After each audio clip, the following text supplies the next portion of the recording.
Hi friends, my name is Sarah, and I'm currently the Intentional Interim Minister with St. Andrew's United Church in Lacombe, Alberta. If you're watching this video, it means that you received the link via the email letter that I sent out to the St. Andrew's Community of Faith. Or you might have found it via our website or our Facebook page, or even this channel itself. No matter what brought you here, welcome. My husband John has graciously shared his YouTube channel, The Accessible Faith Project, with us, as a place to share my weekly reflections. There are other videos on this channel which are an opportunity to learn more about the Bible, faith questions, and the like. If you'd like to receive notifications when new videos are posted, you can do so by clicking on the little bell icon that says subscribe and signing up. It's completely free. Today is Palm Sunday, the day we remember Jesus' triumphal entry into Jerusalem. A day normally marked by the waving of palm branches, dramas put on by our Sunday school-aged children, special music by our choirs, and the like. And this year, we will not have those things, at least not in the same way.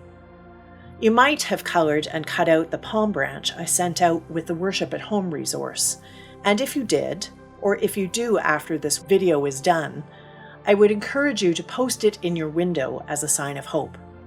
If you didn't get that email, you can find it at Illustrated Ministries.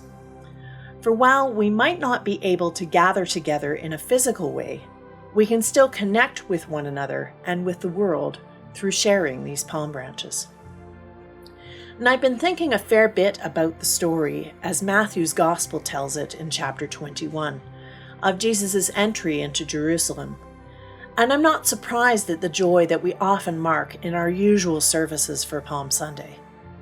It is no wonder to me that there was joy amongst the Jews as Jesus rode towards Jerusalem on a colt or on a donkey. No wonder the crowds were shouting Hosanna and waving those palm branches. No wonder cloaks were placed on the ground as the long-awaited Messiah King passed by. They were the oppressed, both politically and spiritually. They were searching and hoping for the return of the one who had been promised to them, the one who would free them from their oppression. They were the people of Israel who remembered the words of Zechariah, "See, your king comes to you, righteous and having salvation, gentle and riding on a donkey." No wonder there was rejoicing as the colt and its king passed by. Jesus was this Messiah King who would rescue them and give them freedom. It is no wonder there was rejoicing. But some of those who stood along the side of the road to Jerusalem that day were also the very ones who forgot the words of the prophet Isaiah. But he was pierced for our transgressions. He was crushed for our iniquities. The punishment that brought us peace was upon him, and by his wounds we are healed. It is no wonder that songs of praise and shouts of Hosanna would soon turn to shouts of crucify him, crucify him. There is no wonder in it at all. The Palm Sunday crowd wanted a Messiah King of their own making. They had witnessed healings and miracles. And just a few miles from Jerusalem, in the story I reflected on last week, Lazarus was raised from the dead by the very one who was now passing by. And yet the conquering Messiah of their dreams and the objections voiced by the priests blinded them to the true Messiah who was riding the colt towards their city. And I find myself thinking especially about Jesus as he rides that donkey, and how he is essentially heading up a parade to his death. I don't think he rode it like a celebrity, basking in all of the attention and adulation.